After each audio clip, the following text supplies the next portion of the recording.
ಶ್ರುತಕೀರ್ತಿ, ಹೆತ್ತ ತಾಯಿಯಾದವಳು ತನ್ನ ಮಕ್ಕಳ ಸೇವೆಯನ್ನು ಸದಾಕಾಲ ಮಾಡುವಳು. ತನ್ನ ಮಕ್ಕಳ ಸುಖ, ಸಂತೋಷ, ನೆಮ್ಮದಿಗಾಗಿ ಹಗಲಿರುಳು ಚಿಂತಿಸುವಳು. ವಿವಾಹವಾದ ಮೇಲೆ ಇವೆಲ್ಲ ಹಂಚಿ ಹೋಗಿ ಪುತ್ರಿಯ ನೆಮ್ಮದಿ ಅಳಿಯನನ್ನು ಆಶ್ರಯಿಸಿದರೆ, ಪುತ್ರನ ಸಂತೋಷ ಸೊಸೆಯಲ್ಲಿನ ಗುಣವನ್ನು ಆಶ್ರಯಿಸುತ್ತದೆ. ಮಾತಾಮಯ್ಯವರೇ,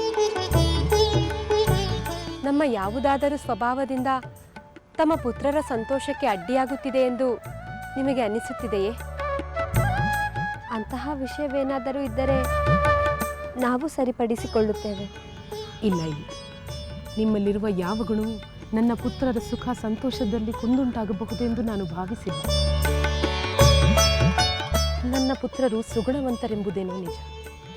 ಆದರೆ ಪೂರ್ಣಚಂದ್ರನಲ್ಲೂ ಕಲೆ ಇರುವಂತೆ ಹಲವು ಮಹಾಗುಣಗಳ ನಡುವೆ ಸಣ್ಣ ಪುಟ್ಟ ದೋಷಗಳು ಸಹಜವೇ.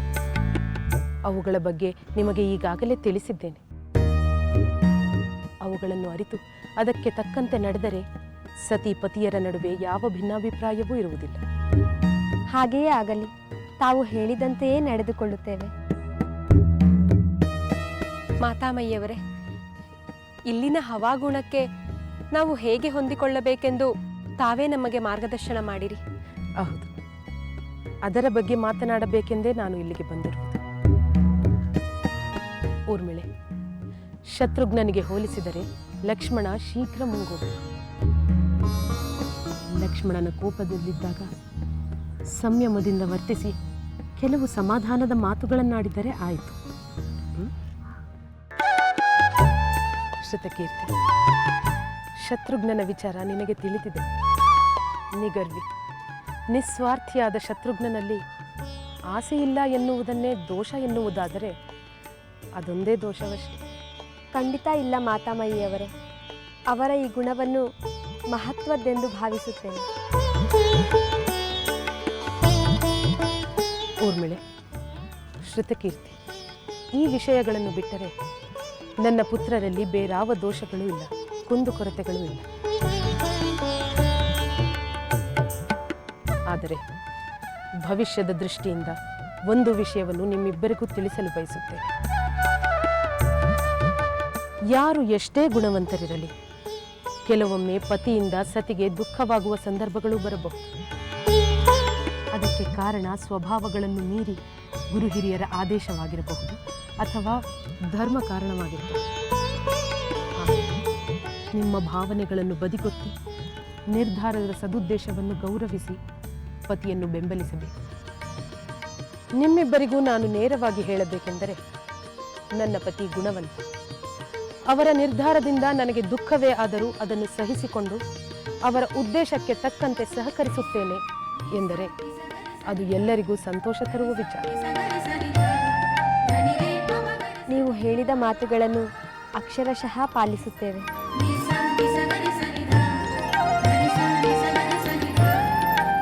ನಿಮಗೆ ಒಳ್ಳೆಯ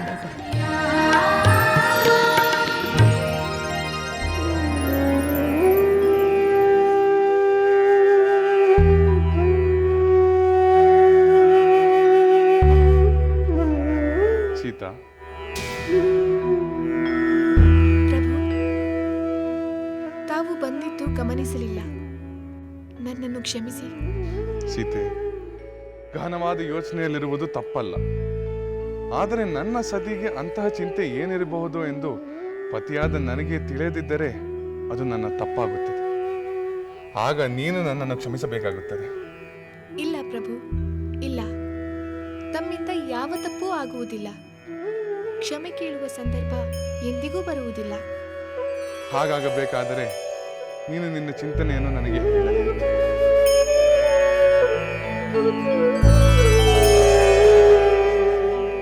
ಹೇಳುತ್ತೇನೆ ಸ್ವಾಮಿ, ಹೇಳುತ್ತೇನೆ.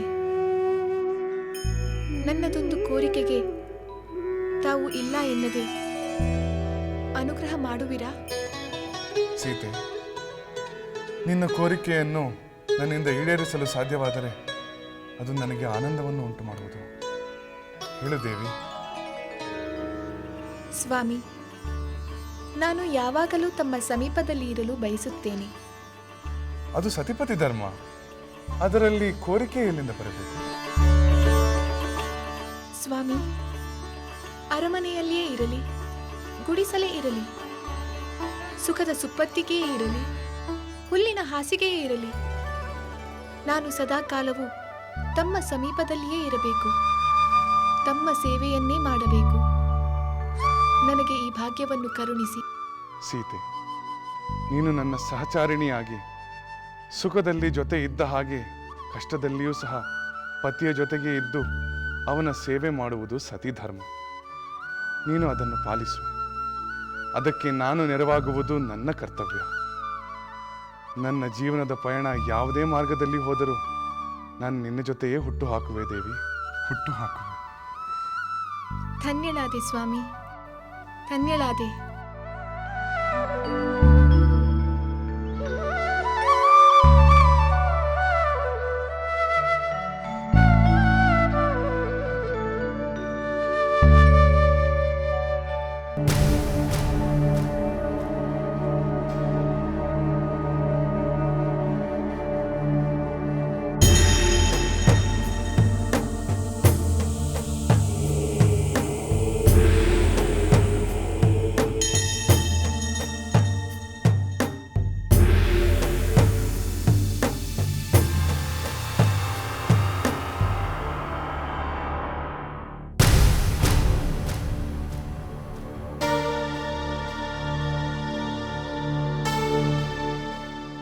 ವ್ಯಕ್ತಿಯನ್ನು ನೋಡು. ಕಳೆದ 2 ಗಳಿಗೆಯಿಂದ ಆತನ ಮೇಲೆ ಅನುಮಾನ ಬಂದು ಹಿಂಬಾಲಿಸಿ ಓಡಾಡಿದೆ. ಅವನು ಕೋಟೆಯ ದ್ವಾರಗಳನ್ನು, ಕಂದಕಗಳನ್ನು ಪರೀಕ್ಷೆ ಮಾಡುತ್ತಿದ್ದಾನೆ. ಆತನನ್ನು ಇದಕ್ಕಿಂತ ಮೊದಲು ನೋಡಿದ ನೆನಪಿಲ್ಲ. ಅವನನ್ನು ನೋಡಿದರೆ ಊರಿಗೆ ಹೊಸವನಂತೆ ಕಾಣುತ್ತಾನೆ. ಅವನನ್ನು ವಿಚಾರಿಸುವುದು ಒಳ್ಳೆಯದು. ಬಾ, ಅವನ ಬಳಿ ಆಯುಧಗಳಿದ್ದು ಆಕ್ರಮಣ ಮಾಡಿದರೆ ಕಷ್ಟ. ಎಚ್ಚರಿಕೆಯಿಂದಿರೋಣ. ಒಬ್ಬರು ಹಿಡಿದುಕೊಳ್ಳೋಣ, ಮತ್ತೊಬ್ಬರು ವಿಚಾರಿಸೋಣ.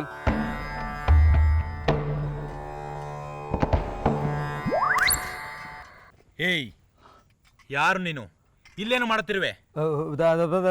ನಾನು ಯಾತ್ರಿಕ. ಯಾವ ಯಾತ್ರಿಕ? ಯಾವ ರೀತಿ ಯಾತ್ರಿಕ? ಪ್ರವಾಸಿಯೋ, ತೀರ್ಥಯಾತ್ರಿಯೋ? ನಾನು ತೀರ್ಥಯಾತ್ರಿ. ತೀರ್ಥಯಾತ್ರಿ ಆದರೆ ದೇವಸ್ಥಾನವನ್ನು ಸಂದರ್ಶಿಸಬೇಕಲ್ಲವೇ? ನಾನು ಮಾಡುತ್ತಿರುವುದು ಅದನ್ನೇ. ಹಾಗಾದರೆ ಈ ಅಯೋಧ್ಯೆಯಲ್ಲಿ ಯಾವ ಯಾವ ತೀರ್ಥಕ್ಷೇತ್ರಗಳನ್ನು ಸಂದರ್ಶಿಸಿದೆ ಹೇಳು? ಸರಯೂ ತೀರ್ಥ, ಶಿವ ದೇವಾಲಯ, ಕೋಟೆ ದ್ವಾರ, ಗುಪ್ತ ಮಾರ್ಗ, ಕಂದಕಗಳನ್ನು ನೀನು ಸಂದರ್ಶಿಸಲಿಲ್ಲವೇ? ಅದು ನಿಜ ಹೇಳು. ತೀರ್ಥಯಾತ್ರಿಗೆ ಕೋಟೆ ಕಂದಕಗಳ ನೋಡುವ ಅವಶ್ಯಕತೆ ಏನಿರುತ್ತದೆ? ನಿಜ ಹೇಳು, ಇಲ್ಲದಿದ್ದರೆ ನಿನ್ನನ್ನು ಹೇಳುತ್ತೇನೆ. ನಾನು ಮಹಾರಾಣಿಯವರು ಮನ್ನಿಸಬೇಕು. ಪ್ರಭುಗಳಿಗೆ ಚೈತನ್ಯದಾಯಕ ಪಾನೀಯವನ್ನು ಕೊಡಲು ತಂದಿರುವೆ. ಒಳ್ಳೆಯದೇ ಆಯಿತು, ತೆಗೆದುಕೊಂಡು ಬಾ.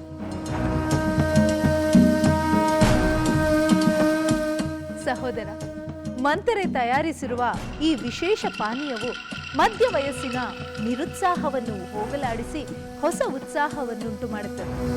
ಸೋದರಿ, ಹಾಗಾದರೆ ನನ್ನನ್ನು ಅಯೋಧ್ಯೆಯಿಂದ ಹೊಸ ಉತ್ಸಾಹದೊಂದಿಗೆ ಕೇಕೆಯ ದೇಶಕ್ಕೆ ಕಳಿಸಿಕೊಡುತ್ತೀಯನ್ನು?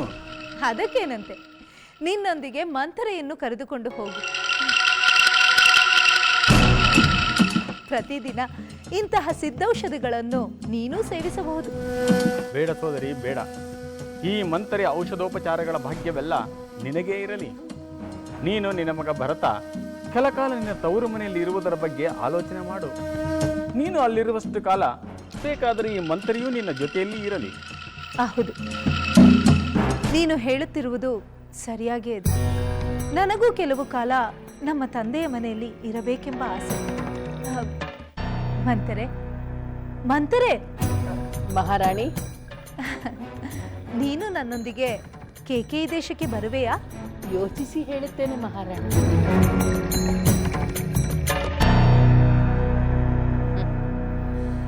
ನೀವು ಅಲ್ಲಿಗೆ ಹೋದರೆ ತಾನೆ ನಾನು ಬರುವುದು.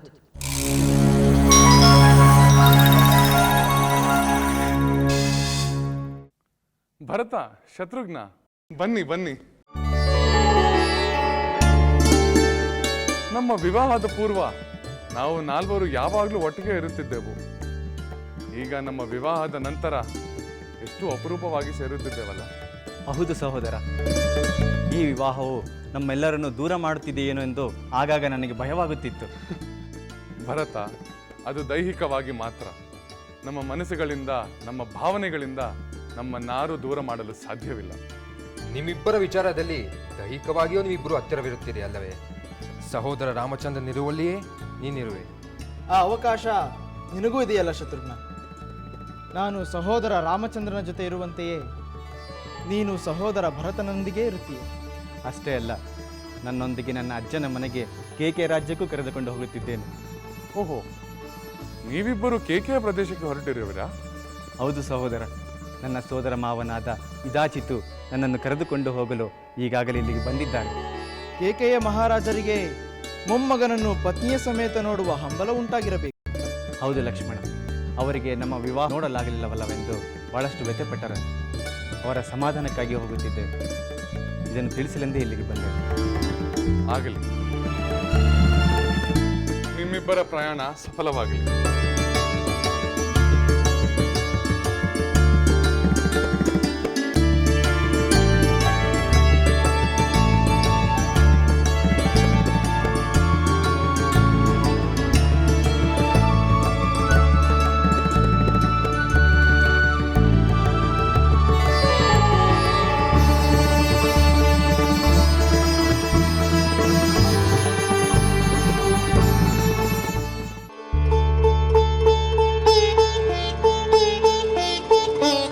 ಸಹೋದರಿ ಸೀತಾ, ನನ್ನ ಪತಿಯ ತಾತ ಕೇಕೆಯಿ ದೇಶದ ಅರಸರಿಗೆ ನಮ್ಮ ವಿವಾಹವನ್ನು ನೋಡಲಾಗಲಿಲ್ಲ.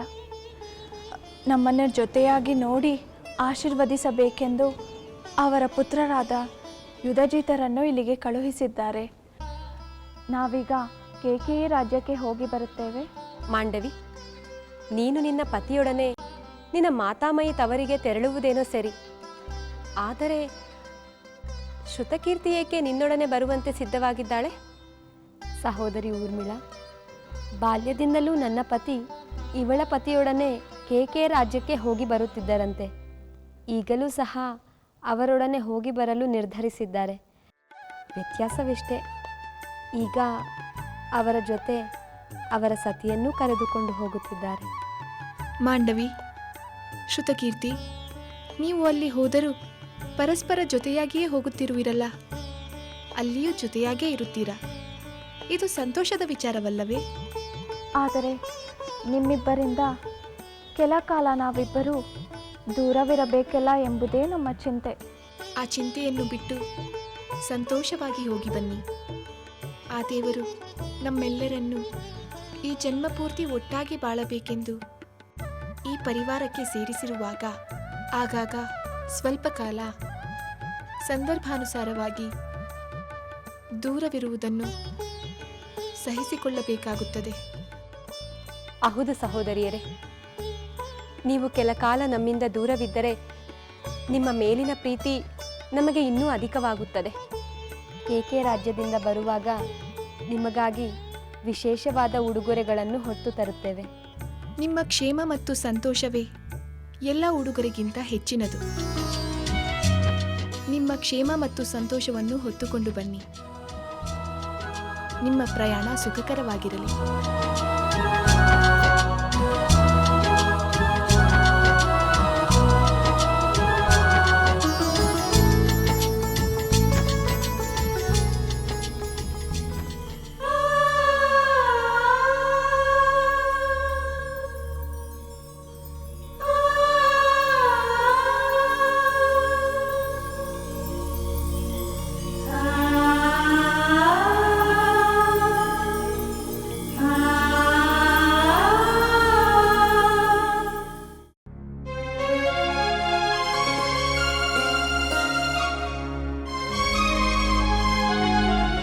ಮಹಾರಾಣಿಗೆ ಮಂಗಳವಾಗಲಿ. ಮಂಥರೆ, ಇಷ್ಟು ಹೊತ್ತು ಎಲ್ಲಿಗೆ ಹೋಗಿದ್ದೆ? ನಾನು ನನ್ನ ತವರಿಗೆ ಹೋಗುವಾಗ ನಿನ್ನ ಕೈಯಾರ ಅಲಂಕಾರ ಮಾಡಿಸಿಕೊಳ್ಳೋಣವೆಂದು ಕಾಯುತ್ತಿದ್ದೆ. ಈಗ ನಾನೇ ಅಲಂಕಾರ ಮಾಡಿಕೊಳ್ಳುವಂತಾಯಿತು. ನೀನು ನನ್ನೊಂದಿಗೆ ಕೇಕೇಯಿ ರಾಜ್ಯಕ್ಕೆ ಬರುವುದನ್ನು ಮರೆತೆಯೋ ಹೇಗೆ? ಇಲ್ಲ ಮಹಾರಾಣಿ, ಇಲ್ಲ, ಮರೆತಿಲ್ಲ. ಆದರೀಗ ನಾನು ನಿಮಗೆ ಹೇಳುವ ವಿಷಯವನ್ನು ನೀವು ಕೇಳಿದ ಮೇಲೂ ಕಲಿಕೆಗೆ ಹೋಗುವುದಾದರೆ ನಾನು ಖಂಡಿತ ಬರುತ್ತೇನೆ. ಏನು ಹೇಳುತ್ತಿರುವೆ ನೀನು? ನನ್ನ ಕಿವಿಗೆ ಬಿದ್ದ ಸುದ್ದಿಯನ್ನು ನಿಮಗೆ ತಿಳಿಸುತ್ತೇನೆ. ಮಹಾರಾಜರು ಪೂಜಾ ಮಂದಿರದಲ್ಲಿ ಸುಮಿತ್ರೆ ಮತ್ತು ಕೌಸಲ್ಯರೊಂದಿಗೆ ನೀವು ಕೈಕೇಯಿಗೆ ಹೋಗುವುದಾಗಿಯೂ ನೀವು ಹೋದ ಮೇಲೆ ಆ ವಿಚಾರವನ್ನು ತೀರ್ಮಾನ ಮಾಡೋಣ ಎಂದು ಹೇಳಿದರಂತೆ. ಅದು ಯಾವ ವಿಚಾರ? ಅದು ನನಗೂ ಗೊತ್ತಿಲ್ಲ ಮಹಾರಾಣಿ. ಆದರೆ ನೀವು ಕೈಕೇಯಿಗೆ ಹೋದ ಮೇಲೆ ನಿಮ್ಮ ಸಹೋದರಿಯರು ಮತ್ತು ಮಹಾರಾಜರು ಯಾವುದೋ ಮಹತ್ವದ ತೀರ್ಮಾನ ತೆಗೆದುಕೊಳ್ಳಲಿದ್ದಾರೆ. ಅದು ಅಲ್ಲದೆ ಮಹಾರಾಜರು ನೀವು ದೂರವಾದಂತೆ ಆ ಮಡದಿಯರಿಗೆ ಹತ್ತಿರವಾಗುತ್ತಾರೆ. ಅನಂತರ ಮತ್ತೆ ನೀವು ಮಹಾರಾಜರಿಗೆ ಹತ್ತಿರವಾಗುವುದು ಕಷ್ಟವಾಗಬಹುದು. ಆದ್ದರಿಂದ ನೀವು ಕೈಕೇಯಿಗೆ ಹೋಗದೆ ಇಲ್ಲೇ ಉಳಿಯುವುದು ಒಳ್ಳೆಯದು ಎಂದು ನನಗನ್ನಿಸುತ್ತದೆ. ಇದರ ಮೇಲೆ ನಿಮ್ಮ ಇಷ್ಟ. ಮಂಥರೆ, ನಿನ್ನ ಮಾತುಗಳು ನನ್ನನ್ನು ಗೊಂದಲಕ್ಕೆ ಸಿಲುಕಿಸುತ್ತಿದೆ. ಯಾವ ನಿರ್ಧಾರವನ್ನು ತೆಗೆದುಕೊಳ್ಳಲಾಗುತ್ತಿಲ್ಲ. ನಿಮ್ಮ ಹಿತಕ್ಕಾಗಿ ನಾನು ಹೇಳಿದೆ, ಉಳಿದಿದ್ದು ನಿಮ್ಮ ಇಷ್ಟ. ನೀವು ಹೋಗುವುದಾದರೆ ನಾನು ಬರುತ್ತೇನೆ.